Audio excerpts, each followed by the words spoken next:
Art Deco, Retrofuturism, Sci-Fi Mystery Noir, and Flying Cars. Welcome to the world of Mr. X.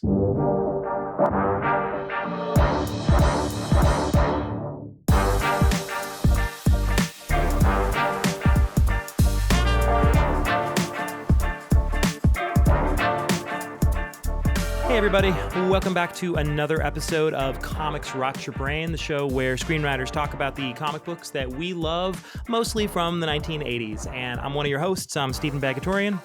And I'm your other host, Chris Derrick. And Chris, today we are talking about an incredibly iconic comic from the 80s indie comic scene, and that is none other than Mr. X. And let me give the people just a little bit of a spiel about Mr. X here. When award-winning graphic designer Dean Motter created Mr. X, no one had ever seen anything like it. A fusion of film noir, Art Deco, and German expressionism channeled through the talents of the greatest up-and-coming artists of the day. The story of a utopian city with architecture that drives its inhabitants mad, and the never-sleeping architect who quests tirelessly for a cure, Mr. X captivated a generation of comics fans and creators, transforming the landscape of their chosen medium forever. And if you're a fan of this show, don't forget to hit like, comment, and subscribe, and turn on that notification bell. Also, you might want to subscribe to our Patreon at patreon.com/Comics Rot Your Brain to access some exclusive bonus content. All right, so that's a little back cover copy from the Dark Horse Archive edition of Mr. X, and I was joking with you a second ago, Chris, about this so-called utopian city that just happens to, drive its inhabitants mad with its architecture. Maybe not so utopian, but that's something we can get into in this discussion here. It's a weird kind of city that our characters find themselves in here. Yeah, the city is called Radiant City. And this guy, Mr. X, in his previous life, not his life, but he's become Mr. X. But before he became Mr. X, his name was Walter Eichmann, which is a crazy name to have. Just because of that guy named the ex-Nazi named Adolf Oh, Eichmann. right. Around this time, there was like some Nazi stuff like popping up into the culture, like Hitler Diaries, and it was Joseph Mengele. They found his remains in like Argentina, so it was like a very strange. I think all the stuff was set up in the air, which is kind of strange for you to put in a comic, but it's what it is. Yeah, this was a book that was so what we read was the first 4 issues that were written and drawn and by the Hernandez brothers of Love and Rockets fame, and they were contracted by the guys by Bill Marks at Vortex and by and Dean Motter to create or breathe life into the Mr. X idea. On the back cover copy here for the archive edition, there's a couple of really nice quotes, and I just want to mention these quotes. There's a quote from Frank Miller and a quote from Rolling Stone, just talking about Mr. X as a series. So Frank Miller says, Mr. X is perhaps the first legitimate combination of science fiction and German expressionism seen in comics. So it's more of a descriptive quote, it's not necessarily like, hailing the quality of the book per se, but it's an interesting choice that Dark Horse puts that on the back of the collection. So that's Frank Miller speaking on what the kind of foundation of the comic is. And then here's a little bit more of an effusive quote from Rolling Stone magazine. And this kind of speaks to the broader pop cultural impact of Mr. X, because again, somehow this character became a bit of a touchstone and kind of an iconic character that was popping up in, non-comics related places throughout the 80s, because the character of Mr. X, we should emphasize, is a very visually striking design. Round glasses, round bald head, black trench coat, and what's that? His suit is black. He's in all black, like Yeah, suit suit is tie, black, all black, long black jacket, coat. pants. Yeah. Yeah. and he just as a character has this very creepy iconic look, then he's frequently silhouetted, and all you need is like his shape, his sunglasses, and his bald head, and you recognize him. He's instantly recognizable, and I read somewhere else kind of almost instantly familiar in a weird way. And I get that the character design has that strange uniqueness yet familiarity kind of baked into it. And the character design ultimately would, I believe, influence a lot of other characters later on in comics. Most prominently, I would point to Spider Jerusalem from Transmetropolitan, Warren Ellis's comic with Derek Yeah, Robertson later yeah. on, where, we know Warren Ellis was influenced by Mr. X because he wrote one of the friggin' introductions for this Dark Horse archive. And I think it's very clear that visually speaking, Spider Jerusalem is a decade on update of Mr. X, but made to look a bit more punk rock with some tattoos and some like crazy, wild shaped glasses that are red and green. But you take off the tattoos and you take off the glasses off of Spider Jerusalem, and you give him like a little bit of a baggier coat, and it's basically Mr. X. Yeah, I So mean, to a degree, some of it, he sort of reminds me of what's the guy's name? Is it King Mob from The oh yeah, Invisibles? yeah, totally. Yeah, King Mob and the Invisibles also. You're right. You're right. Another similar look. And again, Grant Morrison no doubt was reading Mr. X. And obviously, Mr. X predated the Invisibles by about a decade as well, just like it predated Transmetropolitan. So that's what we're talking about. A very iconic and influential character in Mr. X, as well as super iconic design and printing style for the book. So this is a hugely influential book. So even if the story itself sounds like it's kind of slight and it's not really the point, I would say that regardless of the story per se, this book as an object, as something that existed in the world of comics, was clearly massively influential. So, all right, having said that, here's the Rolling Stone quote. Mr. X is one of the greats, the speed addicted, sleepless, sunglasses wearing architect of the insanity inducing Radiant City, a high contrast blend of Art Deco design, noir accents, and flying cars. Dean Motter's sci fi opus remains a high point of retro futurist comic coolness. So there you go. There's a quote from Rolling Stone. And again, everyone's calling it Dean Motter's sci fi opus. And it is really interesting to me, especially because, we're looking at these first four issues where Motter neither wrote the script nor drew the comic, but yet it is referred to perpetually as Dean Motter's opus. It kind of reminds me of like almost like, in some regard to George Lucas's relationship with Star Wars, although Lucas was at least involved, obviously, in directing the first film and conceptualizing the story, although he may not have written many of the scripts. He did at least conceptualize the story and whatnot, but it's almost like that kind of a scenario where he creates this world and hands it off to someone. But unlike Lucas, Motter didn't stick around to actually write or draw the initial volley, which is why I think the situation feels more bizarre to me. Because at least Lucas can say, "Hey, I directed the first movie." Yeah, he directed the first one. I think he's got story credit on issues 2 and 3. I mean, episodes, Jedi and Empire.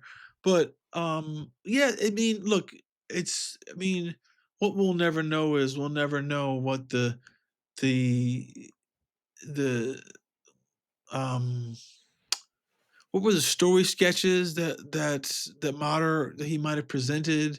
I mean, to me, Yeah. it seems like he probably just said to the Hernandez brothers, "Look, I got this character. He's this architect guy with the psychotexture. He wants to go back into this thing, like the big broad framework." And they Yes. did a really interesting idea.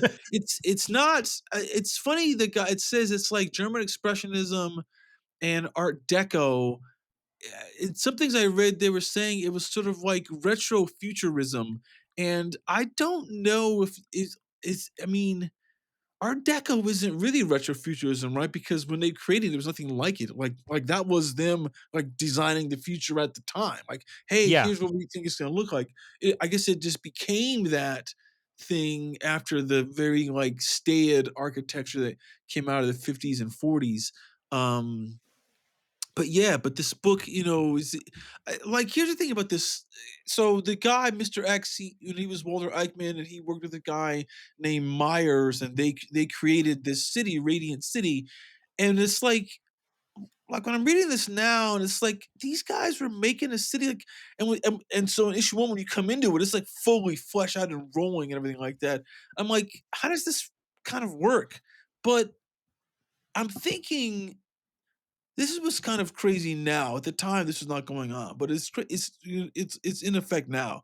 The Chinese made full cities, like Hmm. these full modern cities, like in the heartland of China. They would like, and this is recently I read about this, maybe like in the last 10 years. They would clear out a whole bunch of villages and just build up these massive cities. They just would like like a full blown city in like a couple years, 4 or 5 years, something like that. So Wow. that's what. Which, if you look online, you can find all these little, but a lot of them aren't inhabited, or they're sparsely inhabited because no one, the people who live there, or people who are from the countryside, and for them to have to go into a city was like a too much of like a culture shock. But I kind of find it interesting, and that kind of helped me wrap my mind around like these guys, they made this city, as opposed to the way that most cities just kind of like they organically grow after like 100 years or something like that. So that was like a interesting kind of thing of how we designed the city. And what was he saying it was? He was saying he was called a Psychitecture.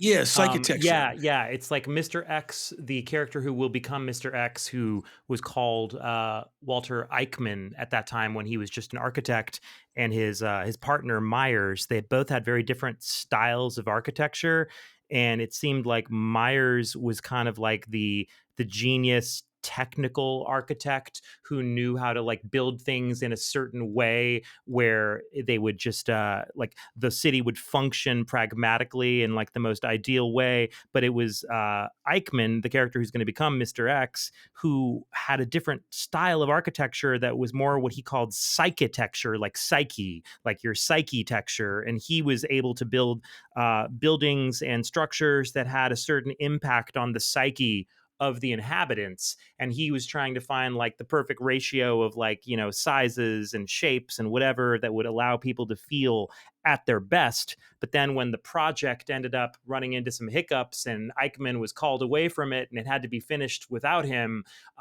corners were cut, and all of a sudden the psyche texture that he was trying to build for the city to be so perfect and inviting and, you know, supportive of people emotionally became the exact opposite. And it seems like now the city of Radiant City is kind of ironically named because far from being a radiant place to live, it actually is driving everyone fucking insane living here. And it's the city itself that's doing it. And then Mr. X, formerly Eichmann, has returned to try to save the people from his creation. And I thought it was interesting in one of the interviews we looked at that Motter talked about Mr. X's character as kind of a mad scientist, and how that was the archetype that he felt like unlocked the key to the character for him.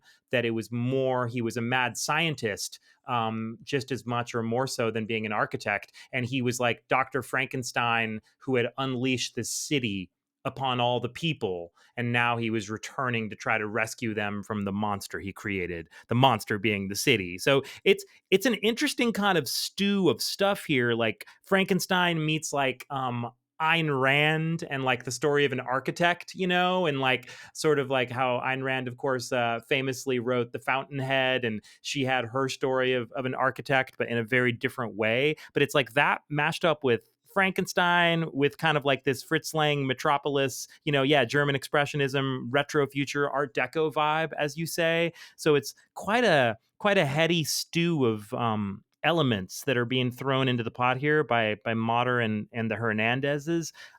It's all quite, you know, compelling and unusual, I think. And I think the thing that we should probably mention right off the bat here too early is that Mr. X, the character, is really iconic looking visually, and he's got these round glasses and this long trench coat and this bald head. He's a very visually iconic character, and I think that's one of the things that really resonated with people. And like we were reading that the blog post, Chris, about how the campaign for Mr. X was so unusual. They printed up a whole bunch of really evocative, well-designed, painted posters and sent them out to comic shops for like a year before the book even existed.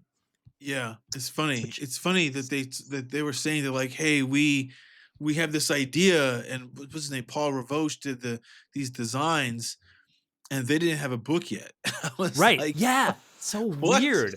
And I mean, to me, and it sounds like it's not even just a book, but it's like they didn't have artists on the book yet. They were like trying to Right, they like had figure out nothing. like Like, how they're gonna do it. So, yeah, it's because so bizarre, and it's just oh, sorry, go ahead. well, because I think they were saying in that one thing that Paul Rivoche was, I guess original idea was is that he was gonna do the interior art, and Right. then but then he decided it was too much to do this, to do like I mean, it's a lot of work to do a comic book is the art. It's a lot of work, and I guess the guy he's like no, so they eventually got the Hernandez brothers, who were doing Love and Rockets at the same time. But they were So just it's so starting it. It was just, you're like, just early starting it. days. Yeah. But it's still like it's kind of interesting that just like you've got but there's three of them working to kind of get the work on and to do two books at the same time. It's still a lot, but Oh, yeah, I totally, and you're right, 3 of them, because there was Mario Hernandez at the time working with Jaime and Gilbert. Although, interestingly and kinda curiously, Chris, I noticed looking at the Dark Horse Archives edition here that we have in front of us along with the singles, that the Dark Horse Archives edition credits Los Bros Hernandez, right? Los Brothers Hernandez, on the initial title page, but then when you get into the first issue, there's another credit page, and it actually on that page just says by Jaime and Gilbert Hernandez.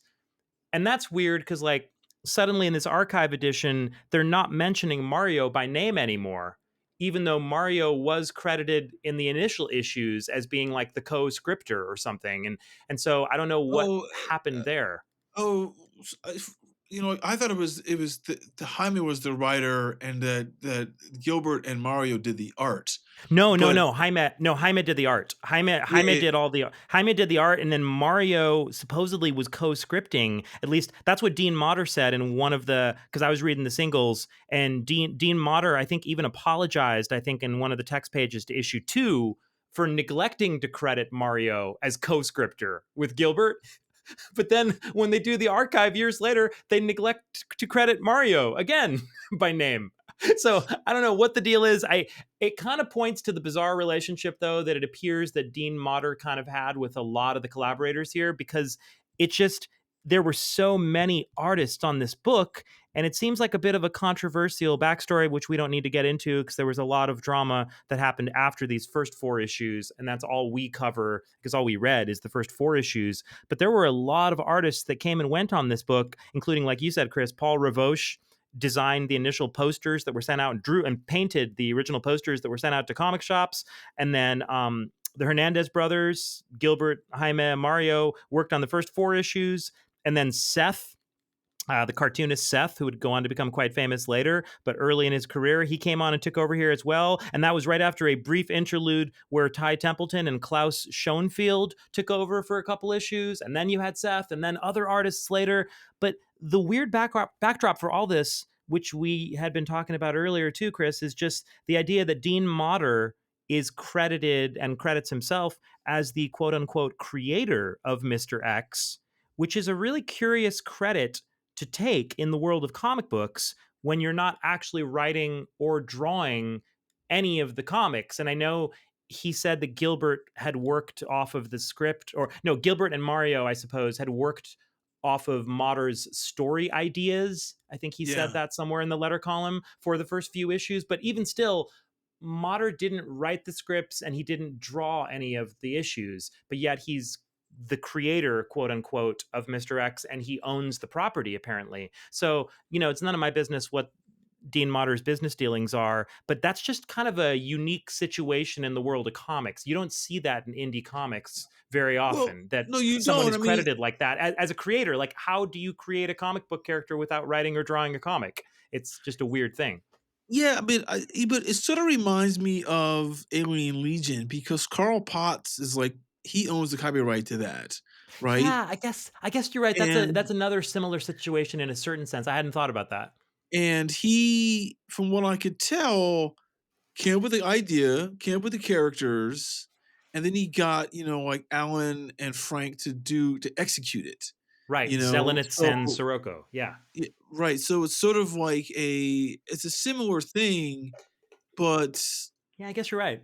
I mean, but Carl Potts, he was an artist and an editor. So Right. what I'm saying. So I'm not Carl Potts sure. was part of the comic community in a big way. So it Huge seems way, like, yeah.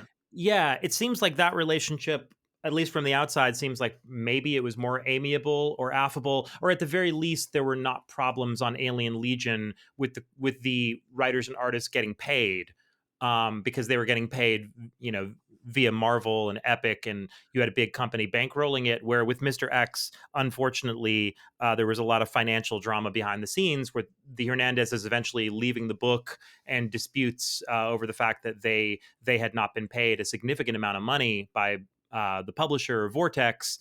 And there was a lot of drama there. So yeah, that's unfortunate. But it's just a very curious sort of chain of title and backstory to Mister X, and Oh, for sure, and for sure. Because very, like, very unique. yeah, because like it's the first time that I got aware of Dean Motter was what's that thing he did for Vertigo? Oh, Terminal City. Terminal City. Terminal City, which I thought was really cool. But Yeah, again, I'm pretty sure he wrote that, but he didn't draw. What's his name? Drew it. Michael Lark. Yeah, Michael Lark. It was an amazing book. And I was like, oh, this Yeah, is really cool. So more retro futurism too. yeah, yeah, yeah. So I'm just curious. I mean, I don't know. Again, it's all stuff that we don't know, and the contracts of, and it's not stuff that we read. I mean, what we read, you know, the first two issues of this were really cool.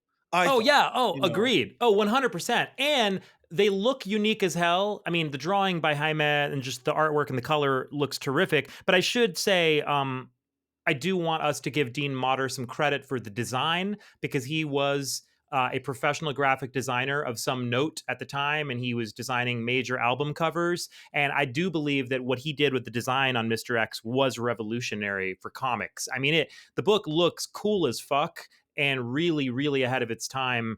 And I think that's one of the things that in the introduction to the Archives edition, Warren Ellis talks about the impact that the design and the look of Mister X had on a whole generation of creators, and I believe it, because this book just looked like nothing else, and well, really, really well, ahead of its time. yeah. I mean, if you look at it, I mean, like, so this is 40 years ago when we're looking at it now, right? Yeah, Since it came out in 84, we're looking at 2024 or 2025, so it's even longer. It's 41 years ago, and the thing you look at it is like it feels it's supposed to be this retro futurism, but it still feels like relevant to what could maybe sell on today's stands. yeah, And I read somewhere in one of the blog posts that they did something interesting with this book, whereas they didn't use newsprint on the inside. They used the same the same paper they used for the cover stock they use on the interior, which I thought yes. was sort of kind of, and they were saying it was unique. Like no one had done that at the time. I mean, like now they do like really good interior pages, but this is again 40 some years ago. So that And I using think the same stock for the cover and the interior. Yeah, no right, one, right, yeah, no one yeah. was There's doing that in comics no back one then. doing that. I mean, like maybe it's like, is that how Ronin was? Was Ronin like that? But I don't I don't know for I don't think sure. so. But this predates I don't think Ronin so. by, so and Ronin was like a prestige book, whereas this was a 175, still expensive, but it was, what I'm saying, it's not like it's just a regular book from indie publisher. I mean, like Yeah. that to me, I think when we look at the artwork and the way it's colored, I kind of like would I wish I had floppies in front of me to kind of see that were like pristine, to see what this look like when it hit the stands, It because it was shiny. I remember the paper was like, well, at least sh- for some of it was shiny. Actually, I'm trying to remember now which version I'm remembering. I should be careful. Maybe it was more newsprinty than I remember. In my memory, it was kind of shiny. But then again, there's well, been no, multiple well, iterations. yeah, but they were saying, and they he was saying it was shiny. They were saying they Oh, they used it. were okay. Okay, then I'm okay. Then I am remembering correctly. Yeah, they Okay. were saying they use that like the cover you get on a Marvel comic. That cover stock they use as the interior pages, and they Mm, also kind of like it. They also like use less pages because of that. He was saying what there was the comic was 32 pages total, which includes mm. art, the ads and stuff like that, which is I guess it's shorter. So it's I mean it's an interesting book. I mean I guess so the first two issues are is Mr. X returning. He's Right. coming back, after being gone for a certain amount of time. It's not really said. It's probably 20 years, That's what I'm Hmm. gonna say. Because that gangster named Arthur Zamora, Hmm. they're saying he's been clean for 15 years, and Oh, so wow. That's right. there was some so Eichmann was in that hospital, which we learned later on in issues 3 and 4. A psychiatrist, I mean, he's at least 20 years he's been gone, if not Right. longer. And he's back now, and he's like you said, he's like trying to the city is eating people's like their brains. And this guy named Arthur Zamora, he's with this his current girlfriend named Patrice, and Mr. X is like trying to steal these blueprints of the city that Right. Zamora has a copy of. And I think he wants all that because as you as we discover, he's built in all these secret passages and these ways to bamf around, not bamf, but to get to. There's a one passage. It's like an air chute that shoots Right. him up. Right. It's He's got so little secret these tunnels he's these built secret tunnels all he's over the built. city that only he knows how to access. Yeah, and I get the sense that the the blueprints determine like tell you where those were. Because it's kind of Hmm. like he did that thing where um the people built the stuff not necessarily knowing what they were building. Right. The construction people. It's sort of like that. There's that movie they just announced that Scorsese is finally doing, The Devil in White City, right? Oh, And yeah. He's been developing that forever. Yeah. ever, and I remember reading that part of that book one time, and I was kind of like the guy who built that serial killer. He like built that house and had people come in and build it and not really know what they were building. They're building little Hmm. trapdoors. So I guess there is something about that where you can I don't know something about this book, Mr. X, and what Mr. X did in terms of like, and this is why he wants those like those plans. And the first two stories are sort of like a gangster story where Zamora is trying to like to not let his it reads like a very strong film noir where this Hmm. gangster has a girl that's kind of out of control to her lifestyle, and he's jealous of her, and Mr. X, he finds a way to use that jealousy to a degree to help him, steal these plans. And well, I guess he does. It's I'm sort of saying It's that all wrong. well, no, it's all a little vague, but it's also tough to even describe because Mr. X's character is just kind of a cipher. Like he's such a weird kind of blank character, and it's really not until like issue 3 when you get the origin story somewhat that you kind of understand him more. He's kind of like this blank canvas of a character who's running around with some goals in the city, and he says there's never enough time to do what he's got to do, and he's clearly obsessed with what's happened to the city and he feels some level of blame and that he's responsible for the architecture of it. But yeah, we don't really fully understand all of his motivations in those early issues. Things are just kind of happening really quickly, but with a ton of style, and it's very Oh, very engaging. The whole world, the milieu, is very engaging. And I will say something here that I have from an Amazing Heroes review that our old friend Heidi MacDonald wrote about Mr. X, and she kind of talks about the combination of the Hernandez brothers with Dean Motter and how that works so well in these early issues. And she says, with Mr. X, uh, she says, honestly, you couldn't ask for a less promising scenario. A creator comes up with a dynamite concept, but for various reasons, he's unable to actually produce the story, so he passes it on to hired hands to work on with his minimal supervision, except the hired hands in this case happen to be the Hernandez brothers. It's hard to imagine more diametrically opposed styles than the rounded fluidity of Jaime Hernandez and the angular, highly designed Dean Motter look, but the unlikely marriage of warm naturalism and cold expressionist symbolism has produced a decadent treat of a comic, something wickedly, delightfully twisted. The Hernandez Foundation saves Motter's frigid mannerism from being more self-indulgent priggishness. Wow. So there's Heidi giving a lot of credit to the Hernandezes for what works in those early 4 issues, and deservedly so. I think that their abilities to craft the details of the story are a big part of what's engaging about it. Because I think it's tricky to even describe a lot of the plot, because it's like stuff's happening real fast. There's 3 women. There's 3 women in Mr. X's life that he's got various romantic entanglements with. They're all engaging, interesting characters in different ways. And Mr. X is, he's trying to get these blueprints to the city, and there's a gangster who's got some hired goons after Mr. X. There's a mysterious briefcase. There's a lot of what feel like tried and true tropes of like a crime story, like you say, like various MacGuffins. We got documents, we got briefcases, just people are trying to kill you, guns, goons. The thing that's interesting though that I thought is his name is Mr. X. The girl named Mercedes, who's his girlfriend from the insane asylum. Right. She calls him Santos. He's got three names, Yeah, right? yeah. Santos, Eichmann, X. Well, no, you have 4 names. 4 names because that girl Patrice calls him Michael. Oh, that's right. Oh, she just names him that. She's like, I like Michael for you, right? Yeah, That's true. It's like, what the hell is going on here? You're right. It's very breezy in terms of like the plot, because there's that moment where he's like, he goes and hangs out he ends up at like Consuela's house, that like her big mansion, and she like recognizes him. She's like calling him Walter, and you're like, I mean, like that's when the story begins.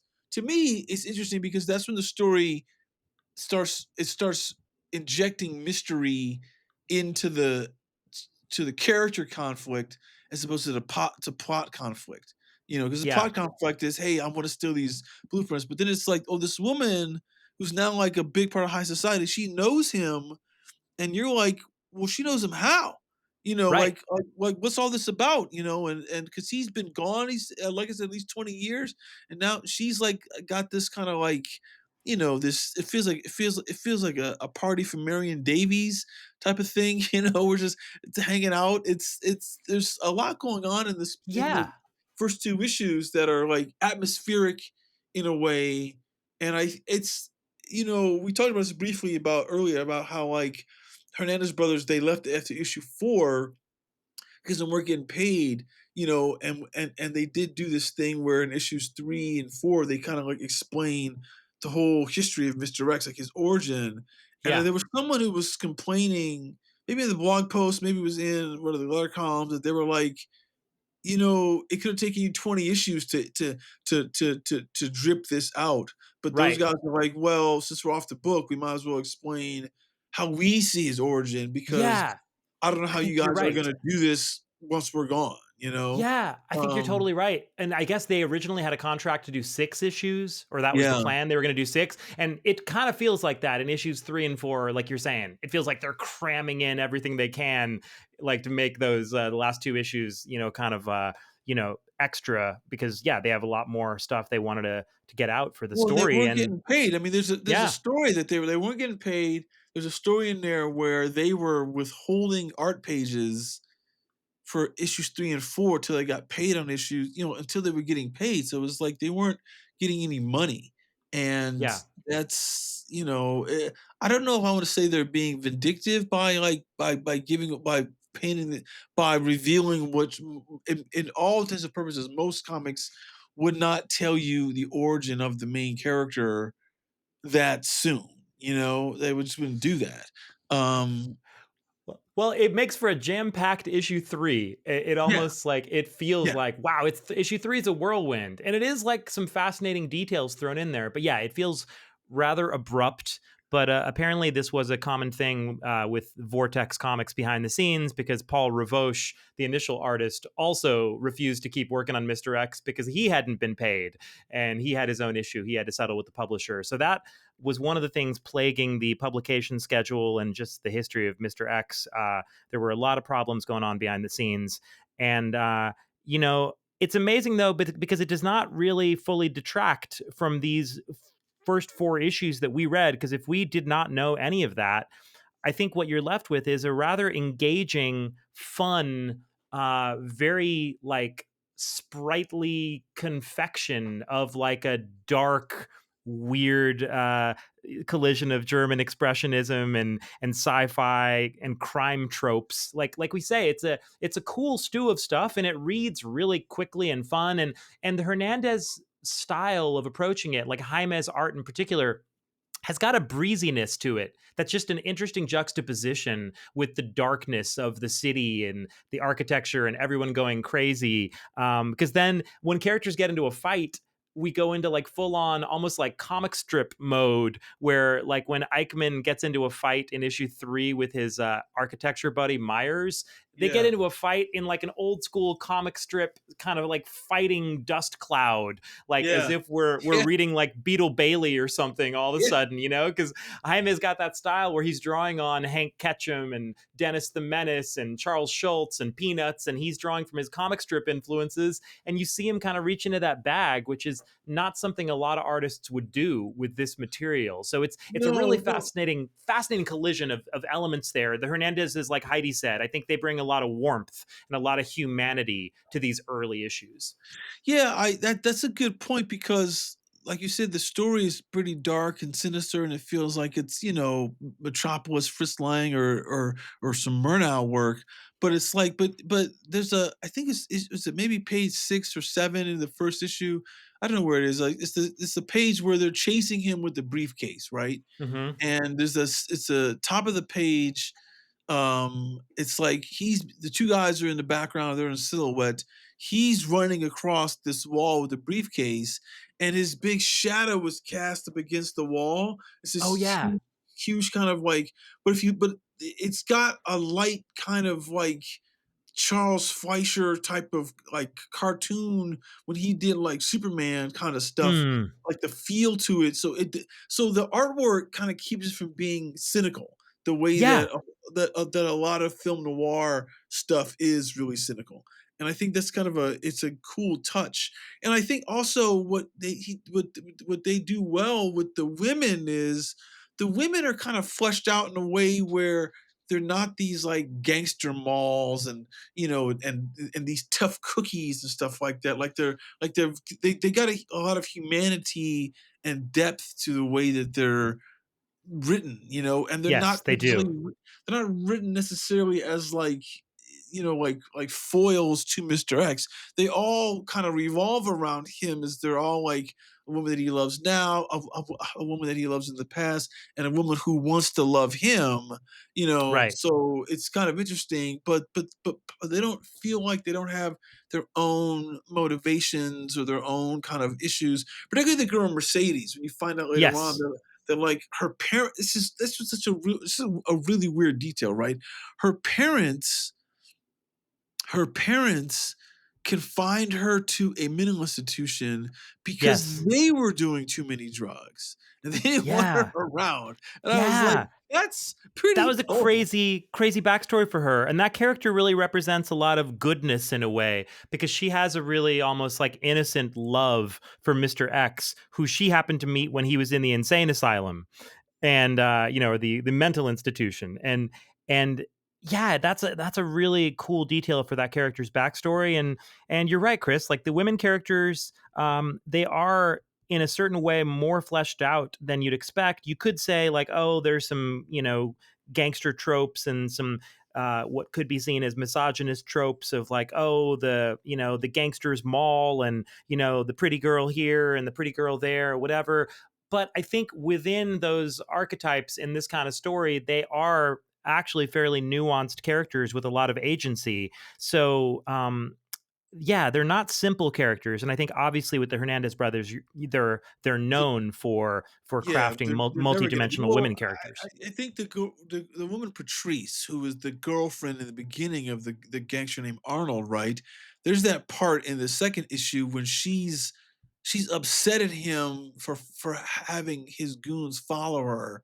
That Yeah, that she sets up that moment just to piss him off, where she like gets yeah, dressed in like the garter belt, and she has the guy who looks like Mr. X, and I and she's mean, pretending to have sex with him because she wants to make her boyfriend yeah, jealous.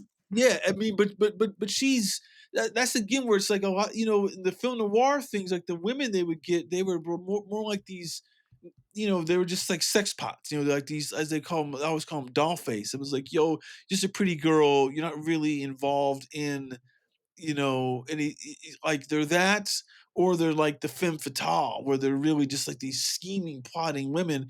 And I don't really feel that that woman is that, because, I mean, she wants to take advantage of this dude, sure, because I mean, she says, "Oh, he's lousy in bed," in one of the scenes describing him. So, I mean, but that's not too far fetched from what there's a lot of women who do that, Right, and but she does it in a way where she's sort of playing a joke on him. You right. know what I'm saying? Like, she's not actually cheating on him.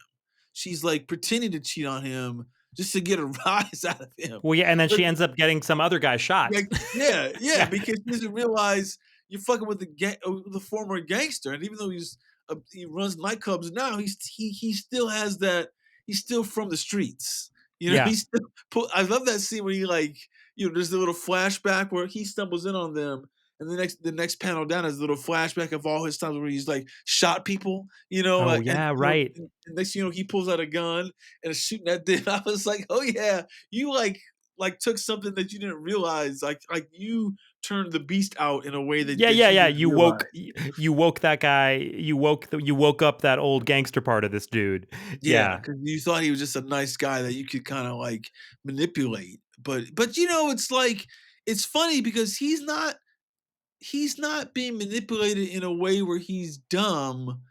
It's that, like, because his people, like his guy Renee and his other guy, say, "I've been with this guy for 18 years. He's always a sucker for women," right, So, so it's part of his character trait in a way where yeah, it's smartly kind of like it's written that way in a way so that you don't feel like he's just some sap who's like pussy whipped, for this one girl. It's like, oh, you're always kind of bending over backwards for women in a way, right, right. That's part of his character. Yeah, it's Yeah, true. yeah, And the other thing I think we probably should mention about the characters and the women here, particularly because this is like what, like early 80s, mid 80s, that I think is noteworthy, is that all the women in Mr. X's life, they form a sort of a multicultural tapestry of women. It's not just a bunch of white women that Mr. X is with here. Like he has got one of the women, Katsuda, is Japanese. yeah. We have a black woman. We have a Latina.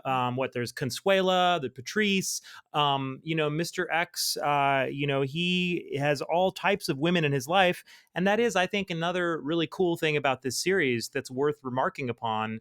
At a time where most comic books had, fairly white casts in the early '80s in America, Mr. X was an exception to that. And I think that's a cool thing where it was actually quite progressive. And I'm sure the Hernandez brothers were a big part of making sure that was the case. But it's nothing that's remarked upon, particularly in the book. No one's really talking about race or racial issues. But I like that it's just kind of, it's very matter of fact that, that this is Radiant City and we have all types of people here. And so Mr. X has all types of women in his life. And it's just a cool thing that just is, and no one makes a big deal out of it. But I thought it's worth noting. Yeah, it's well, the thing, that's a really good point, because there's a scene where Mr. X goes to Consuelo's house and goes to this party. I mean, there's that moment where he gets picked up by which looks like these characters who are from Love and Rockets, and they drive. At least, I mean, like, I haven't read Love and Rockets in forever. I probably only read Yeah. like issue or two. But the minute I saw them, this little scene where they're in the car, I'm like, oh, these guys are just channeling their own Well, creation, well, they you know? definitely had. You're right. They definitely had a few moments like that throughout these issues sprinkled. Because I know we have the moment where Luba, Gilbert's character, is actually introduced to Mister X or somebody at a party, and so you have a whole panel with Luba being introduced. And then I know I saw Jaime's iconic character Hopi. In the Yeah, background of a couple of panels and a couple of issues, just hanging out, looking cool. So yeah, they yeah. were definitely having some fun with the crossovers here. But it's like, but the scene that he goes to the party and he meets his ex-wife Consuela, it's like all the people are drawn like it's very multicultural in a way that seems un I'm looking at this one photo right now. There's this. I'm not even gonna page this now, but it's like it's right when he meets Consuela, and he's like, "Cómo estás, señor?" He goes, "Cómo estás, señor?" And it's like, but there's a woman who's looking right.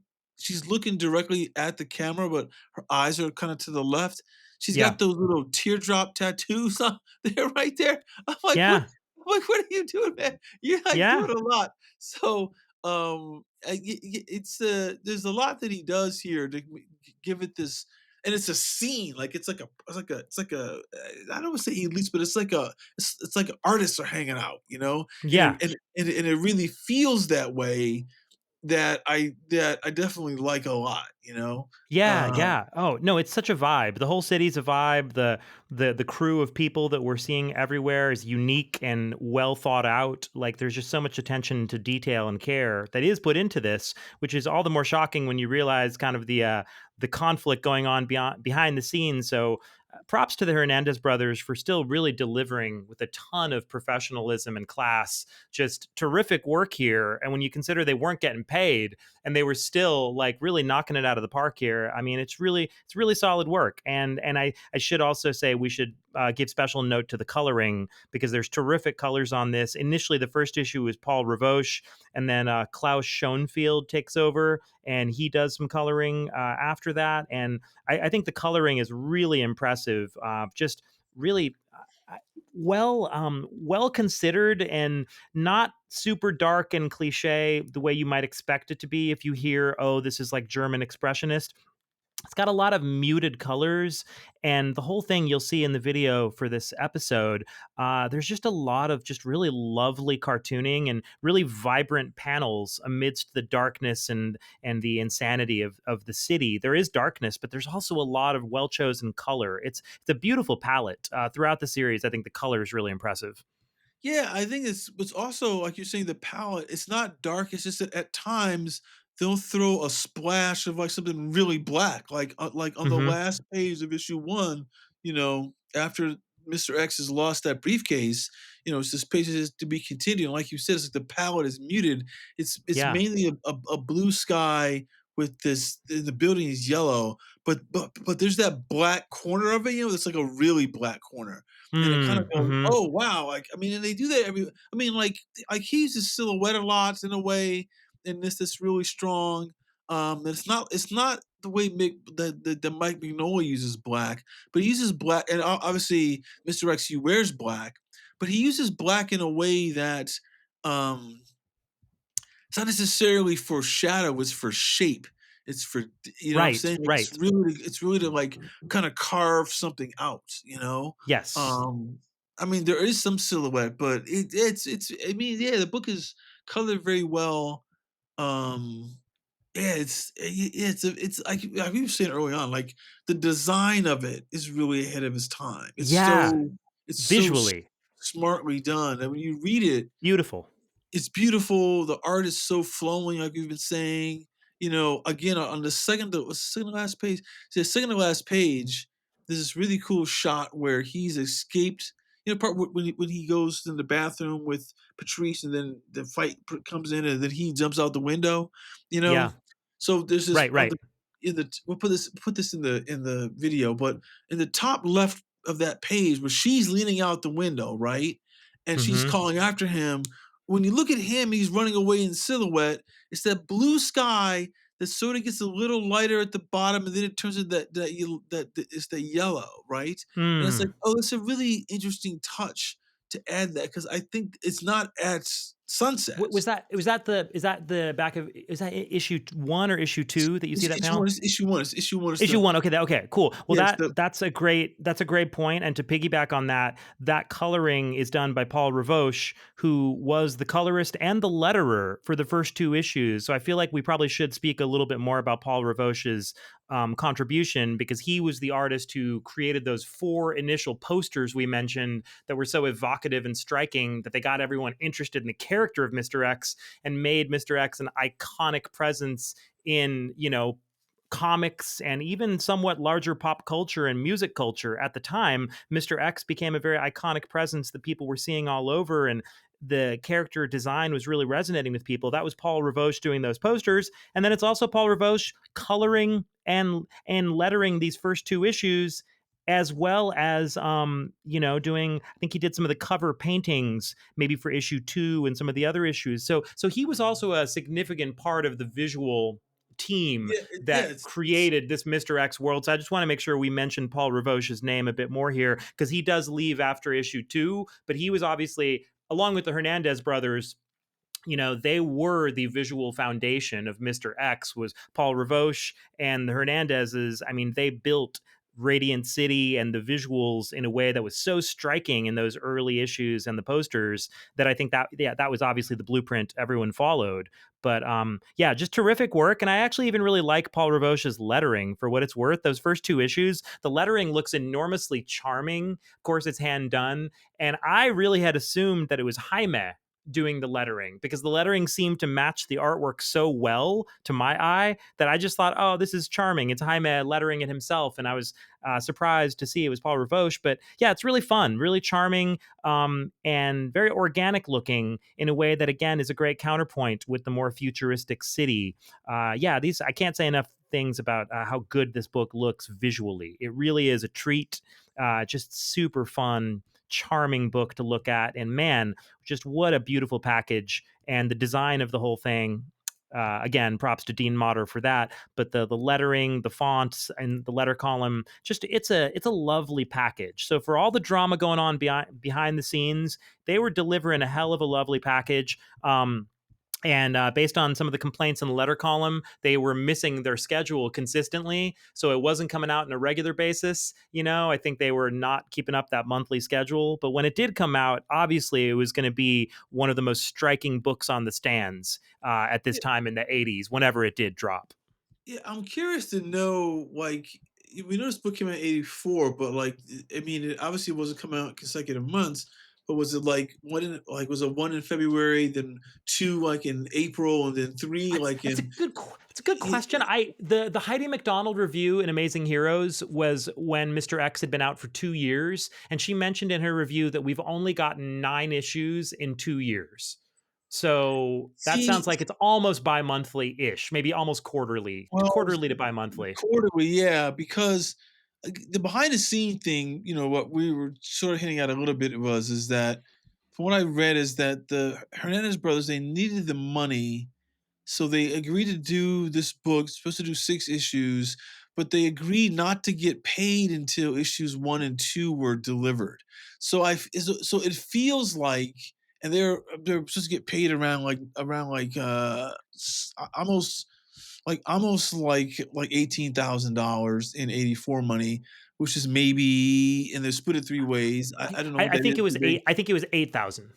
No, no, no, no. They were owed that. They were Oh, owed, they'd already been paid the other amount.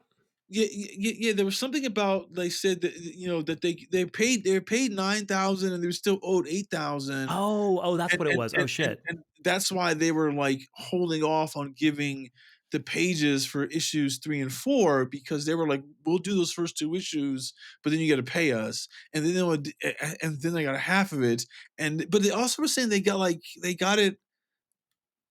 were getting money like $1,000 check here. They were getting that money.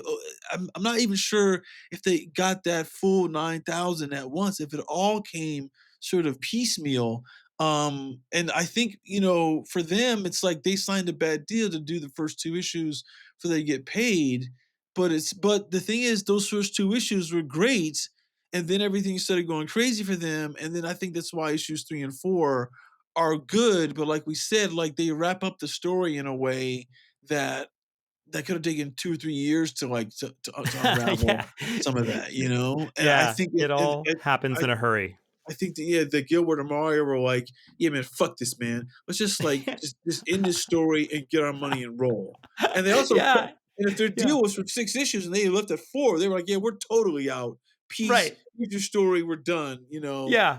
Um, Yeah. I mean, and to their credit, like I say, yeah, it's a little jam-packed, but it's still done in a highly professional manner, and the art still looks beautiful from Jaime. So, they didn't screw over the readers. They didn't like they didn't turn in some bullshit. It's just you no, can tell they no. wanted to get out of there. No, no. I mean, that's the thing that's kind of shocking because, like, you know, because like I had finished rereading this stuff, and I go back and I look at that blog post about the history, and I'm kind of like, man, you were like doing all this good work at a time when you were getting dicked over with the money.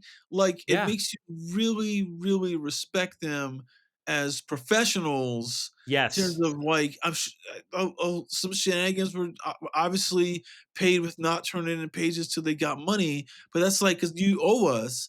But it's like they still didn't like you said, they didn't lower the quality, and that's No, no, they and did not.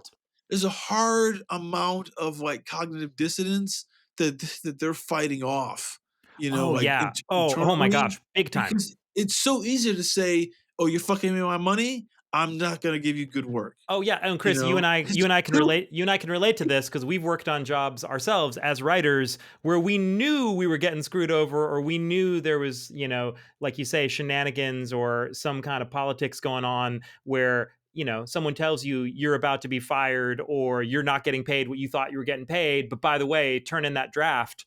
And yeah, there is a temptation to be like, oh fuck you, here's some bullshit, but you can't do that if you really care about the work and you care about your career and you care about your reputation. And so like the Hernandezes did the right thing here, and I think that definitely is something deserving of respect. And really the publisher here, Bill Marks and Vortex, I know the indie comics publishing game is a tough game. It always has been. And so I don't know if there was malicious intent at all, or whether it was just a cash flow problem. Who knows?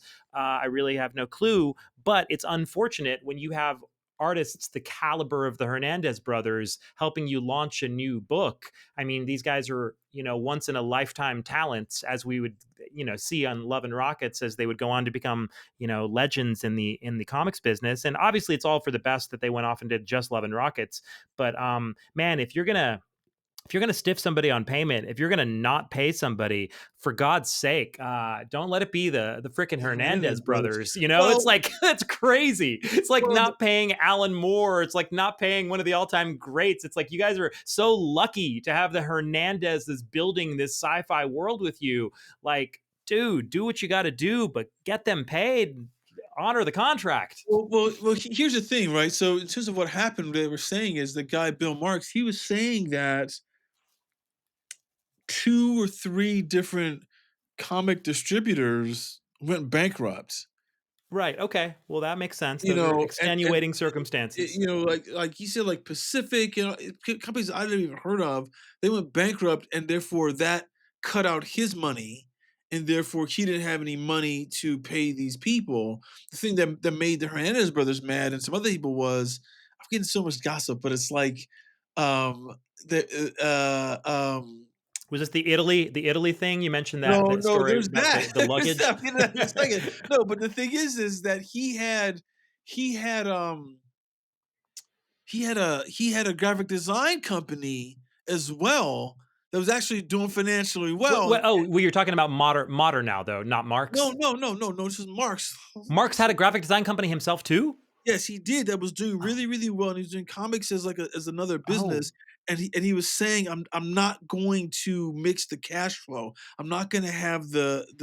He did it a little bit. He said, but I'm not going to have my design company subsidize the comic company. The comic company has to stand on its own. And if there's no money, there's no money. I'm oh, sorry. But the thing, oh my God. the thing with Italy is that they got invited to the Lucca Comic Festival in Italy, and they went, and they then Hernandez brothers still owed money. They were there with Marx, and Marx was like, he stayed in their hotel room, and he was buying up clothes and like Italian luggage. They're like, motherfucker, you owe us money still. How are you doing this? How Right, are right. you I doing could see this? being upset about that. Yeah. But the crazy thing was is that Marx's excuse was, well, I'm here because, and I guess he was Canadian. He was saying that the Canadian government is like subsidizing part of this trip, and this is my personal money that I'm using to buy this stuff.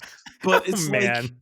but it's sort of hard to kind of like stomach that when you're like, dude, you're here because of my work, and Yeah. you're And you it's owe us a you lot. owe us a lot of money, but go on to issue 2 real quick. I just want to put out something that I thought was kind of funny and something I just noticed now. The way he does the recap in issue 2 is he has the characters like break the fourth wall Oh and talk yeah. Oh, to, I love and, that. I thought that was yeah, really fun. Yeah. yeah, and they talk to the audience. Now here's just kind of cool. I didn't notice this when I first read it, but looking at it now, on page 1 of issue 2, when they're recapping, the first panel is a really really cool shot of Mr. X. He's on this balcony and there's buildings behind him.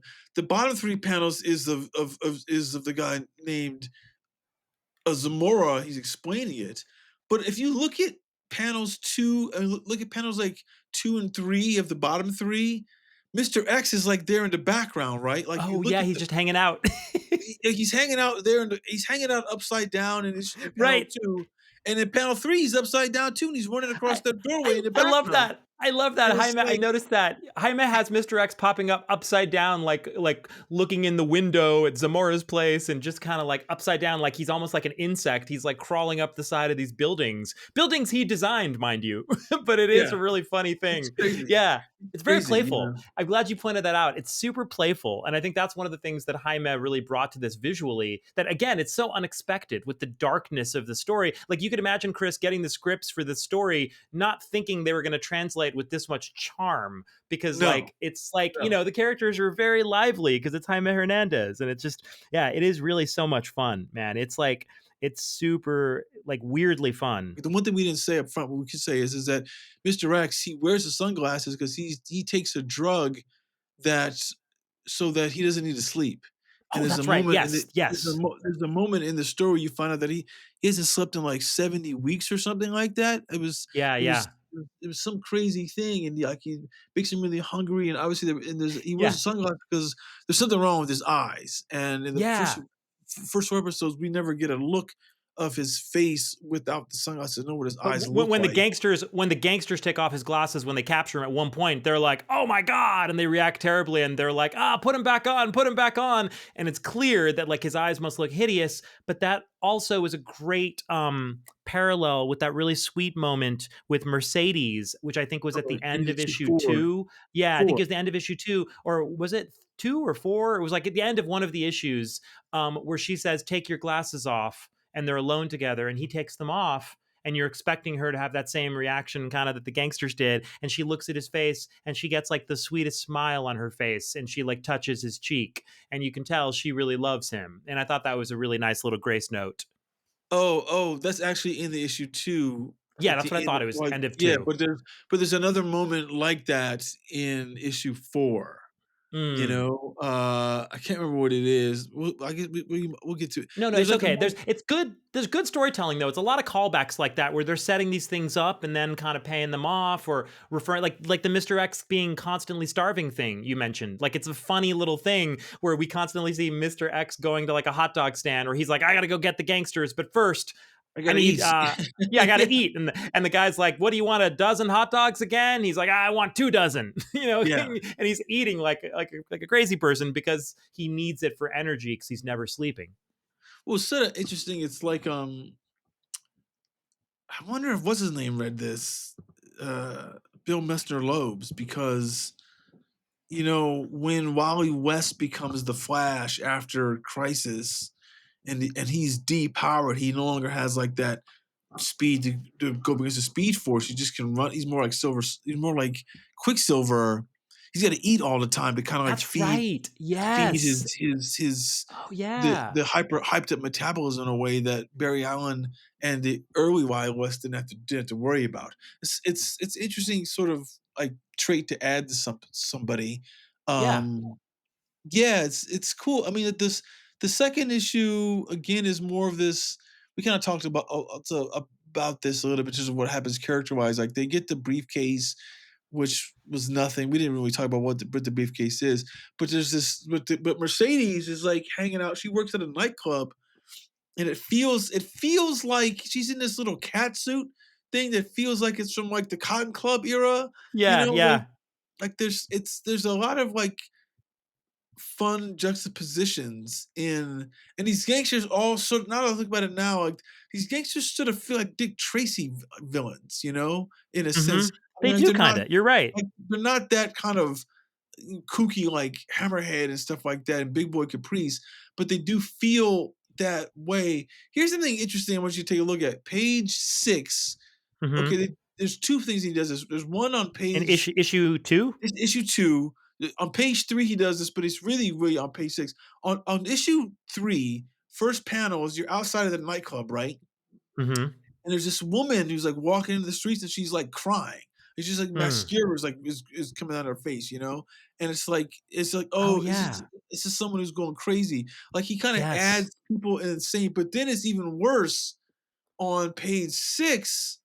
On the bottom, in the middle of page 6 is the panel. There's like a streetscape you seen, and there's like people walking Mhm. around. But if you look up at that clock tower, there's like someone hanging from a ledge in the clock tower, like they're about to drop and fall. Like Oh, wow. like there's this level of like they are going insane. They are going insane. The Yes. city's driving them in a way, and that it's what he's talking about Mr. X, like, this is my invention, and you know what? I gotta save everybody from what I did. This is what it is. It's a subtle like level of insanity that's going on. Yeah. Oh, No, oh, that's and so there's cool. one. I'm so glad you pointed that out.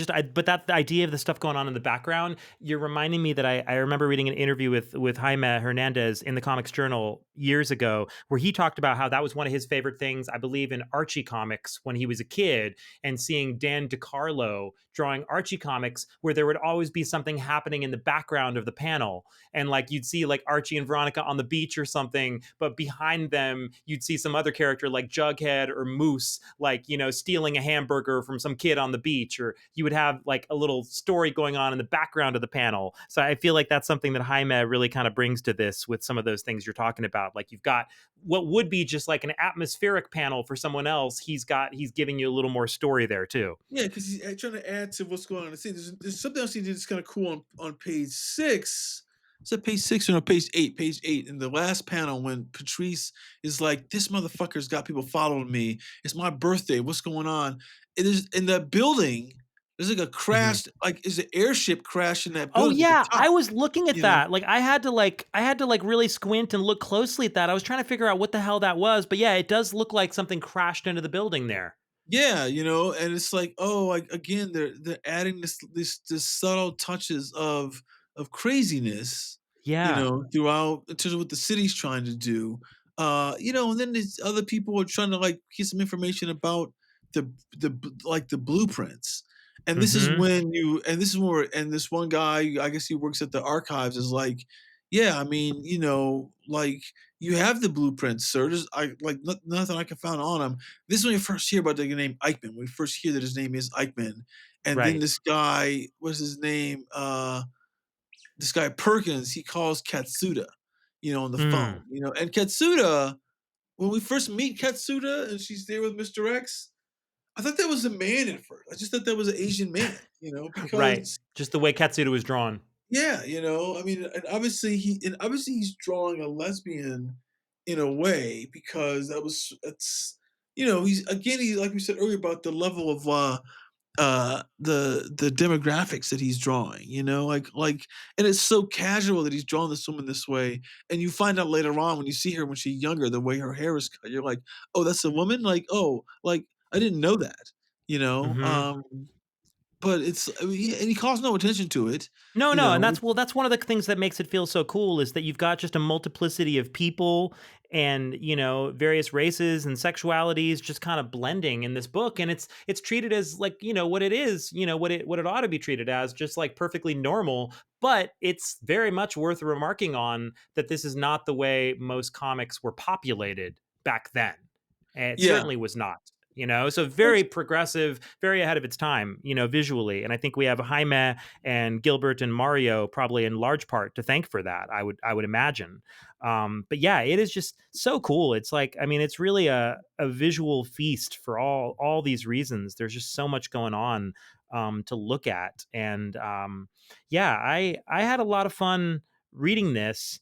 Even though I'm not really talking too much about the story is kind of like it's fine, but I it's not really the thing that I was the most intoxicated with, and I think that it's sort of what Heidi MacDonald was saying in her Amazing Heroes interview when she went on a little bit further in that review rather. She said that this story is just like it is something that's just so cool and so fun, but here's what she says about the plot. She says, Mr. X does not cut deep, but it's a perfect entertainment for those who like their mysteries seasoned with arsenic and Art Deco. Of course, plots and storylines are distinctly of secondary importance in Mr. X. It's all style and mood. But what a perfectly mordant style. Nothing is just business in Mr. X. It always has some sort of twist. And Mr. X has more changes of identities than most people have underwear. Is he Michael, Santos, Myers, Reinhardt, Eichmann? Every time he adopts a new identity, the real person shows up only to be bumped off soon after. It's all frightfully Byzantine, and I don't think anyone could care less about solving the mysteries of the book. The search is all, after all. So that's interesting because we don't really get into that so much because she's reviewing like issue 9 or something here. But that's interesting if some of these identities that he's appropriating are characters that will later pop up in the book, or that we'll get to see Well, later. yeah, Like that's because kind I of mean, fun. well, she's saying is he Reinhardt? But Reinhardt is explained in the book. It's in issue 4, it's or issue 3. It's like that woman who was the architect who gets killed, but That's I guess true. maybe Maybe I wonder if there's some crossover with that later where he takes over her identity takes or over her name. Yes, it sounds like yeah. it. Again on page 12, turn to page 12, issue 2. Hmm. Um, the bottom panel, there's that Hmm. man who looks like he's been killed. He's hanging out that window. He's got a knife in his Oh, back. right. But it's Right. kinda hidden because it's like it's all purple wash, so you Hmm. see the ink lines, you don't see this person, but yeah, he's got there's blood on the window, and in his back is a knife. It's like but when you first look at it, you don't really see that because 'cause you're reading the story and you see balloons coming out of a building, okay, that's the story. That's what I'm trying to focus on. It's just this again, it's like it's foreground stuff that's kinda like just it's adding to what's going on. It's kind of it's because I was reading it originally and I was sort of like, he's telling us this he's at Mr. X is like, I'm at fault for the city and what it's doing. But like I didn't notice at first like what was the city doing anything crazy. But now that you're just guys back through it again now, it's like he's hidden not hidden, but it's all this second read stuff of I'm putting in this stuff to show you where they're going crazy, where the people in the Yes. city are going crazy. There's like unexpected deaths and people jump up, all the stuff that you think was gonna happen is Yes. it's all happening in the background. Oh yeah, so yeah, here we go Oh, on actually, page. wait. Well, I'm sorry. Oh, go ahead. Go ahead if you have something you want to say. But I wanted to speak to the people going crazy also. But go ahead. No, go ahead, because I'm gonna talk about something on page 14 Oh, that okay, really. okay. Yeah, I thought you were jumping to something else, maybe. Okay, so just one more specific example, though, where it comes more to the foreground of people going crazy in the city is at the very beginning of, I don't know if this is issue 2 or 3, but it's like the opening pages, and Mercedes is in a room with this other woman, Yolanda, and Mercedes is looking concerned, and Yolanda looks like hell. She looks like she's kind of like falling apart. She's going mad, and she's on the floor, kind of like crawling around. And Yolanda says, "My God, Mercedes, don't you feel it, girl? This room is the worst.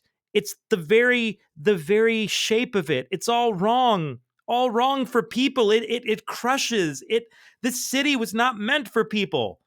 So Yolanda's just wigging out, and Mercedes tries to calm her down and says, Yolanda, please come sit down.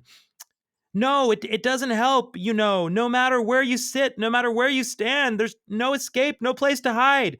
Yolanda, it's just a room. 4 walls, a ceiling, a floor. Here, let's get you to bed. Ah. And then she tucks Yolanda into bed, Mercedes does. And Yolanda says, ah, were it though, were it only a room, we're all being murdered, you know. And this city is the weapon, the perfect crime. And then she says, hush. Mercedes says, hush, tucks her in, leaves the room, and then in a thought bubble, Mercedes thinks to herself, I hope she can get some sleep. Poor thing. It's almost hard to believe that Yolanda was strong and fine. When she first came to Radiant City, she loved this place. She was like a child in an amusement park. And now, I don't know. I just don't know. It's just a city like any other. And I thought Well, that was a brilliant couple of pages. And it's sort of fascinating too, because there's this idea throughout these issues um, that doesn't really get fully paid off here yet, but it's fascinating that Mercedes is curiously unaffected by Radiant City. And there's something about Mercedes that is protecting her from going insane. And I was just kind of assuming that there was something about Mercedes' like inherent goodness, or like something about like the purity of her, you know, of her soul or something in this city that protected her. But how did you take that? Because I thought that was a really interesting story point, that she was unaffected. so I like that was so that's for listeners, that's the top of issue 3. 3. And Okay. and so what I found, I it made me think about, again, because he's sort of planting that throughout the story, like, oh, this is Mr. X's journey, like I'm here to solve the city. It's later on in issue 3 when you find out that she was in the sanitarium with him, you Right. know, that she is like, oh, but she was committed there by her parents. But there's something later on where when they're telling the origin of Mr. X and how he's escaped the sanitarium, and then he's running around the city, and then he gets beat up by a robot, and then she finds him again, and she brings him back to her place, and he says to her somewhere, doesn't the shape of the room like harm you or something like that? She's like, no, the room's fine. So so there's something about her character that I think is because she was in the insane asylum, just like he was, that she's unaffected by the capitalism that has harmed the arts of the city. And this is again where I feel like it so sucks there's money issues with the Hernandez brothers, because like they're building something really cool with her character, with the way the Yeah, city they works, were. and then they have to abandon it. You know, Yeah, they're they like, were. "Oh, we never really get to pay off what we were trying to create." I would love to have heard what their plan was, because I was assuming it was something about her inherent goodness, because she feels like the only character that's totally like pure of intention there, and her only real goal is that she loves this guy. You know, like she loves Mr. X and she's trying to take care of him. And or she loves, wait, what does she call him? She calls him Santos. Santos, Yeah, yeah. yeah. So she loves Santos, and then so I feel like, to me, that was my thought, was that was like her force field of protection, was that she had like a motivation that was pure, and like the other characters are not that way. They're not coming from a place of love the way she is. Um, that's a I good don't know. point. I don't know if that's right, but that was my No, assumption no, reading that. but it's a good point, because it's again when she there's a like in the origin, when he leaves her at the sanitarium, he's kind of like, I don't know what she feels about me, so I'm leaving. And Yeah. then when he's gone, she's, you can't leave me, she can't leave me. And she got a thought balloon. And she's like, but I love this guy.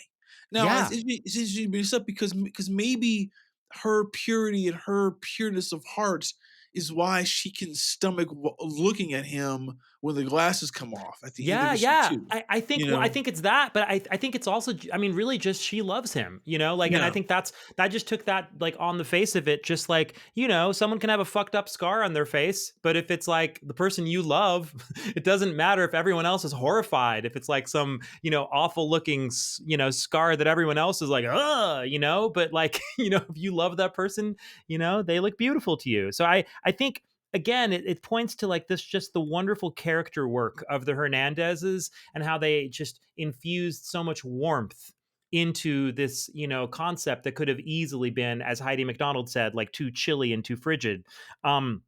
But one last thing. Speaking of Heidi MacDonald, I wanted to just read these last couple of paragraphs of her overall review of these first 9 issues of Mr. X, because I think, as always, Heidi has a terrific way with words. And just like we quoted extensively from her very prescient review on Thriller by Von Eden and Fleming, she has some terrific thoughts here on Mr. X also. She says, so, who would want it to ever end when the book is played out against such a fascinating background? Mr. X is a shining example of comics' all too rarely used ability to create a milieu, a fashion. Radiant City, which borrows from a zillion pop and high culture sources, is as finely drawn as the worlds of Blade Runner or Brazil. Ridley Scott's Blade Runner or Terry Gilliam's Brazil. More than anything, it reminds me of Gene Wolfe's books, the Book of the New Sun novels. And though Wolfe's books are clearly science fiction and Mr. X is clearly a mystery, both are irresistibly sick and perverse, strange hothouse orchids that could never live in the sunlight. Radiant City is a world of huge empty spaces, searing spotlights, gothic robots, and Motter and his collaborators absolutely go to town with this concept. But besides all that, Mr. X has got to be the most consistently well-colored comic book that Lynn Varley doesn't work on. The coloring is never less than superb, and it's all the more remarkable since it's had so many colorists: Paul Rivoche, Ty Templeton, Klaus Schoenfield, and others. But despite the financial problems that Vortex Comics has had, Mr. X is also an example of a book with a look. The printing and paper stock are first rate. The graphics by Motter, the award-winning designer of countless record albums, are also as sharp as you'd expect. The covers by Motter, Rivoche, and guest stars like Howard Chaykin, wow, are outstanding. Every issue, no matter how tardy, is a cause for pause. Mr. X has been a cult book from the very first ad, and few creations could stand up to this expectation. But the folks at Vortex, and especially Dean Motter, have actually managed to live up to their own pretension. Bravo. So there you go. That's a nicely balanced look at Mr. X. I was trying to summarize some of that review. One thing I skipped over there is that apparently Deborah Marks was also one of the colorists. That's Bill Marks, the publisher of Vortex's wife. So apparently she chipped in on some coloring later in the run as well, which is kind of interesting. But yeah, having said that, I think Heidi does a great job. Better than I could do extemporaneously of explaining just what was so cool about Mr. X and what was brought to bear on it. So yeah, I just wanted to put that on the record for posterity. Well, she makes an interesting point about she mentions like Blade Runner and Terry Brazil. This book came out between those two projects. His Blade Runner Oh, was 80, interesting. his Blade Runner was 82, and I think Brazil was 86, Hmm. 85 or 86. Um, but yeah, it's a good point about the coloring because the 4 issues that that we looked at, it doesn't look like there was a different color. It No, pretty much looks like the same person did it's it pretty all. amazing. And Yeah, with it's pretty this, with amazing. And this, that's Rivoche going to Schoenfield. I think Rivoche on the first 2, I think Schoenfield on the next 2. An amazingly consistent look. because I wouldn't have known that. I mean, and look, obviously, I looked at the credits, but you know, um, I mean, but even this thing, in the back of issue 2 here, this Tales from Sinopolis story by Mario and art by Gilbert. Oh, you That's know, the Gilbert backups. Yeah, with yeah, Mario.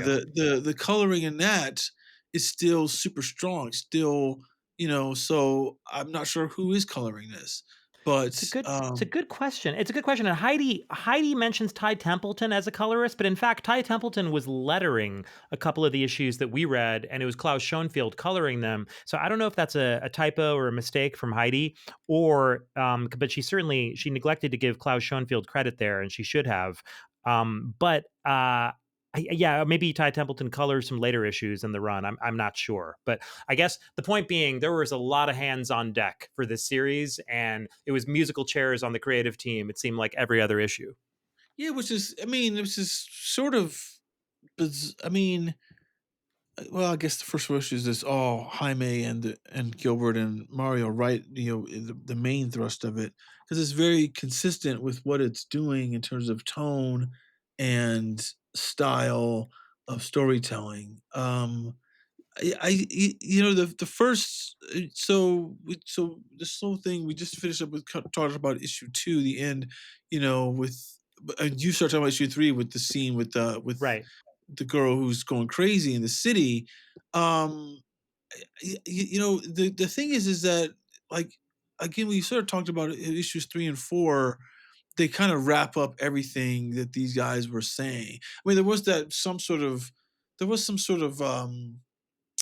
knock on someone had said that, I guess in that blog post the guy was sort of mad that the book um it wrapped up the gangster story like so quickly, Oh, right. Yeah, it did. Yes, um which certainly is did.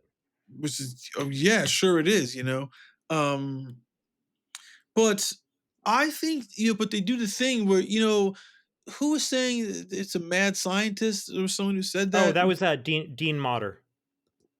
Yeah, because like, you think about those scenes again in the flashback. Well, the flashback's an Hmm. interesting flashback, right? So he like he gets blown up in her apartment, in Mercedes' apartment, and they have to operate on him, but and so they got to put him to sleep. Oh, right. But she's concerned, like, he takes the drug so he can't go to sleep. So what's this gonna do? And Right. and that sort of gives us the pretext as to why we hear this flashback. Flashback's kind of cool too, because it's like he's sitting on that table and the 4 women in his life are all talking to him. Like he's like he's hallucinating that they're all there instead of the doctors. Yeah, like Yeah. it was a fun little read to see him do that. You Yeah, know, and it was also fascinating in the flashback to see how different he looked back when he was Eichmann, and he was like a oh, pudgy guy with hair. He yeah, looked he so looked different. yeah, like, I'm sitting there looking going, that's why I was like, "Oh, yeah," like, something like 30 years has Yeah, passed he between looks the very 2. different. Yeah, he looks insanely different, like, his head shape is like it's completely different, Um, yeah, Yeah. I there's mean, a moment, I'm asking you, there's a question. yeah. There's a moment when he's with Consuela, and he's sort of going crazy, and they go to some building at night, and he's like, and does he like, she's like sitting on a car, and she's kind of like trying to seduce him, and it's just like, Hmm. where is it? It's on page 13 of issue 3, Hmm. and it's Oh like yeah, this. I see that. Yeah, she's sitting in the car looking very fetching, and she says, "I've heard complaints that certain things are being changed around and nobody knows who's doing it. It's confusing the workers." Yeah, the next page of the next panel on page 13, just he get this like demonic look on his face. She's like, Yeah. "You, Walter, you, but why?" And it's like, and then she says, next page, next panel, he didn't say a word. He pulled me toward him, and what's it And say? smiled. And smiled. And we made love right there. It was the last time that we were together like that. And to me, I'm like, is he like forcing himself on her in this scene, I don't know if that's the or implication per se, but but because she she gets goes on to say, she says that that was when you invented the sleeplessness drug, wasn't it, Eichmann? And he says, Mr. X says, yes, the work became so important, nothing else mattered, nothing. So it's almost like he was like in the grip of madness there, Yeah, so And which is why so he's like this, but she's calling him Eichmann yeah, as she is. opposed. Yeah, I mean, but that's interesting too. But yeah, I don't think she's saying he forced herself on him, because she says, specifically telling the story, that we made love right there. It was the Yeah. last time we were together, because she describes it as making love, but then it's clear he was lost to the grip of madness right after that. And then the thing about him inventing the sleeplessness drug, I mean, I guess it's good that Motter is talking about him seeing the character as more in the mad scientist archetype, but that was something that felt odd to me, just because it felt like two things you wouldn't typically give to the same character. Like, oh, he's a genius architect who also happens to develop innovative new drugs that he invents. It's kind of like those Oh, two things don't typically go together. But I guess if you're leaning into him being more of like this guy who created psychitecture, and he's more of like a mad scientist slash futurist kind of a guy, then I guess, like, all right, he's dabbling in these various disciplines. He's a bit more of a Renaissance madman. I thought there was something that they were said that like someone else developed the drug. Well, I think they kind of said that somewhere else, but then right here in this issue we're talking about, in just that moment, you said, they say that was when you invented the sleeplessness drug, wasn't it, Eichmann? And he says Yeah, yes. yeah, I But there you're was like right, though. There was another moment that was confusing, where they mentioned that he stole it, or like someone else developed it first. There was some confusing mention like that. So, well, so I don't know. yeah, well, but he was saying that I think he was saying that he needed to perfect the version because he's like, oh, here's a version where I'm hungry again. It's like Oh, right. Oh, that's right. He was perfecting it at the, yeah, yeah. Was it at the it's mental printing hospital, maybe? yeah, at the sanitarium, yeah. Yeah, Yeah, yeah, so yeah. yeah, you're right, it doesn't fully It's track what weird. happened. Like, it's weird. It doesn't track with one character to be a genius architect and a genius, like, drug developer for Scientist, new yeah. drugs. Yeah, it doesn't really make sense. It's kind of wonky, but like, all right, whatever. My answer to this stuff is always like, it's comics, but I don't mean to be dismissive of comics. I think I don't know. I give comics a wide degree of latitude Well if well, if they're well, if they're yeah, done because well it's enough. like I think you're okay with a lot of it, whereas if it was a movie, you'd be like it'd be this huge disconnect, like, "What's going Yeah, on here?" yeah. You know? Yeah, people would be like bumping on that. It would never make it to the screen. Somebody would give you that note. But yeah, so very interesting flashback issue, etc., which I know, we talked about a bit here and there, and then going into that fourth issue, wrapping it all up to we should note Dean Motter actually drew the cover for the fourth issue, which is the first time that Dean Motter is like directly doing something that we can visibly see in the book here, as opposed to, like, I guess, the design work, I guess we can see, but it's the first time we're seeing Dean Motter actually draw something, because he draws also. So, Dean Motter is an interesting character as a creator, because he's obviously was a graphic designer first and foremost, but then he developed the story idea. And then he also is someone who has been an artist and has drawn comics since then, more and Yeah, more. And he drew the DC Comics adaptation of the Prisoner, the old yeah. British TV series. I think it was technically a sequel to The Prisoner that DC Comics and our friend Jeanette Kahn published back in the day. That adaptation was written and drawn by Dean Motter. So Dean Motter is someone who's more than capable of drawing himself, which is another just curious detail of his involvement behind the scenes with Mister X. So yeah, very fascinating backstory, and a fascinating world here to Mister X. I don't know. I feel like I don't know that I have anything else too much of substance to say about it. Were there any other things about Radiant City or any of this that you wanted to touch on too? Um, just kinda, like, glancing through issue 4. Um, it's Yeah, just issue some four plots. happens. It's like a lot of stuff kind of sort of getting resolved a little, but not totally. Yeah, I mean, like, issue 4 is his origin when he first comes back to Radiant City. Right, right. And then Yeah, and then we also get the moment where he first meets Mercedes at the mental hospital. Yeah, and there's a they have an interesting interaction, and he says, "You're very nice." And there's some cool stuff in here, like on page 8. in Mm-hmm. like the panel where his shadow is an X, where Oh he's yeah, I noticed leaving. that. That was a kind of a cool, nice touch where Yeah, he's that was walking kind of away from cool. someone. Yeah, that was kind of a cool touch, you know. But besides that, yeah, I mean, we've kind of hit all the points in these four issues, you know. It's just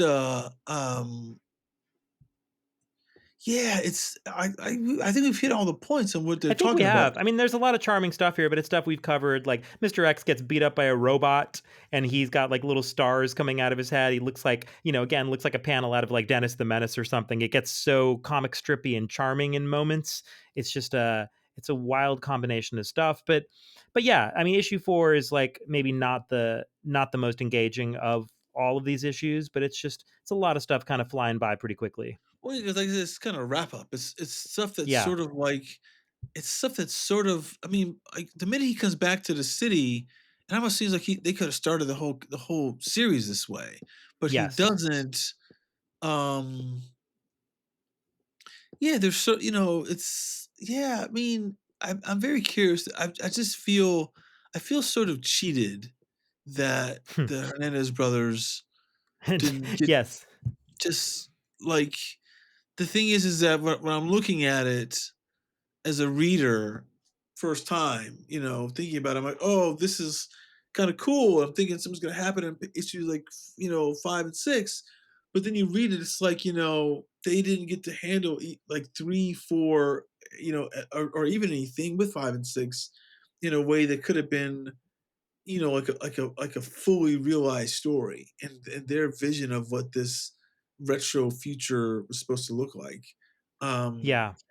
yeah, I mean, I don't know. I'm curious to know. I just want to know more about like you said, the publication history. Like, how did Dean Motter get to keep this title? He's obviously Yeah. moving it around from Vortex and around. There's always an issue about like what happens when you publish a book at a company that goes Out of bankrupt. business. Yeah, yeah, Yeah, totally. And Motter would go on to take Mr. X to Dark Horse, and Dark Horse Comics is the one who published the archive we mentioned. That was a nice compendium of Mr. X, and they published a number of Mr. X miniseries. And like you said, Motter went on to do Terminal City, a couple of Terminal City miniseries for DC Vertigo. And I think Motter also did another book over at Dark Horse that was another kind of in his retro future type of yeah. There was another book he series. did. I can't remember what it's Yeah, it was called. called Electropolis, I believe, Yeah, was yeah, yeah, another one he yeah, yeah, did. yeah. And so he's kind of been, in this world for a number of decades with this general sort of style of retrofuturism. And just one thing I'll say here that's kind of interesting. I'm scanning the other introduction to the archives, not by Warren Ellis, but by this other guy, Jeffrey Morgan, that we hadn't really read so closely. But at the end of this guy's introduction to the Dark Horse archives, he talks about how Mr. X ultimately will succeed in his task of, saving the city and undoing what has been done. And this is kind of interesting. And spoiler warning for anyone who wants to be surprised and go on and read the rest of the issues of Mr. X, but I don't think that we will, Chris, so this might be interesting for us to hear. He says like at the very epicenter of this duplicitous whirlpool of deceit swirls a man, Mr. X, whose Sisyphean fate is to try to undo the undoable, which I imagine is the city driving everyone mad, the city he's created. He's trying to undo the undoable, which is why it may surprise you to learn that Mr. X eventually does succeed in his task. But it really shouldn't. After all, for him to be doomed to suffer an eternal torment of everlasting failure would be to betray our own sustaining faith in the human condition. Still, the manner in which he finally triumphs comes at a cost so severe that it forever changes not only him, but the city he so desperately sought to save. For in getting what he wants, Mr. X only succeeds in trading one tragic set of limitations for another. And mercifully, this guy writing the intro to the first archive, he says, mercifully, that calamitous chronicle is not included in this volume. If the truth be told, it may not have even been written yet, although a careful reading of Electropolis certainly suggests otherwise. Okay, so then that sounds like maybe Electropolis is some kind of a continuation or a furthering of some of the maybe some of the Mr. X Some sort of themes. sequel of this. Yeah. Yeah, or some kind of relationship. Yeah, I mean, forgive me, but we're not familiar with Electropolis and the entirety of Dean Motter's oeuvre here. But we did just want to take a look at these first 4 issues of Mr. X, which is, I think, for good reason, one of these signature comics that people think of when they think of the '80s indie comic boom.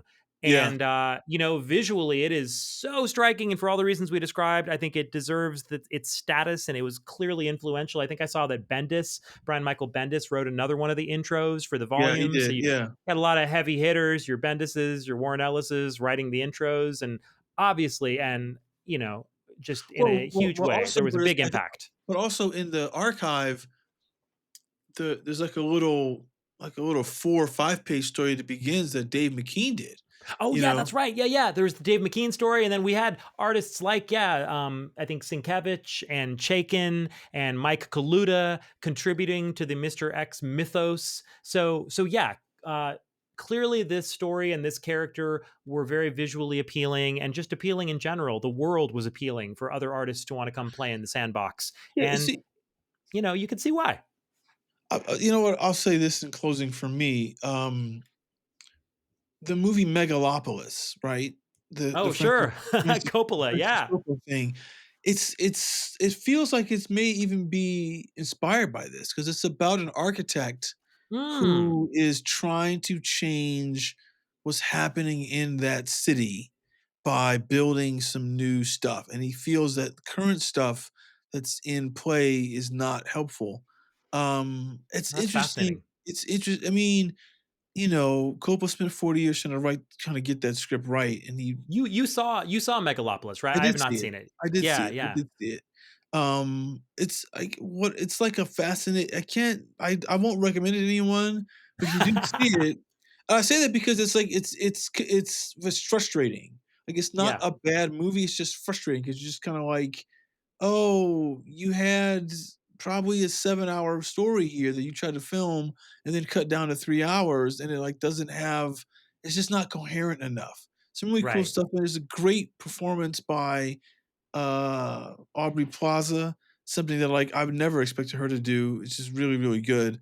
Yeah. But it is a similar story where a guy is trying to save a city who is an architect, and he's trying to like add things to it, and he Right. succeeds at the end. Like he creates this. He has like there's a metal. I can't remember what it was now. It's not really explained that well, but there's a metal that he's able to use to construct things, to construct new buildings, to bring a level of of tranquility to the population of this city. Hmm. Yeah, it's interesting now thinking about that and thinking about this. So Yeah. Wow. What yeah, a very but intriguing connection there. also at the same time, like I said, like Coppola said, he started writing this in the early '80s. So I'm wondering if Coppola like saw this because After he started writing it after he got a cup of coffee with Dean Motter. Talk yeah, to him. because because because he's a really big. You wouldn't think it, but he's a big comic book fan, Francis Is he Coppola. really? I did not know that. I'm a big fan of his Dracula, right? And Yeah. when I was watching the behind the scenes on it one time, there's like a scene when he's in the beginning when you get the history, the origin of Dracula. He's on set like saying to Gary Oldman, it's like this is like Superman. This is his origin. He's referencing comic book wow. origin stories. Like this is what this is like. It's like this. Oh, we're that's gonna see crazy. this, and they're like, he's the Batman. He's losing his parents, and I'm like, oh, that's a really strange way to reference to help get the character where you want him to be in that gothic movie. Yeah, and I was totally. I would not expect that. Neither did I. I was like, oh, he's gonna be a fan because it's like he wouldn't bring that up out of the blue like that, Yeah. So I guess that's it for our deep dive into the retrofuturistic film noir inspired world of Mr. X. Thank you for listening. Don't forget to hit like, comment, and subscribe. Turn on the notification bell. Check out our Patreon at patreon.com. Comics Rot Your Brain. And we'll be back next week with a spotlight edition of Comics Rock Your Brain.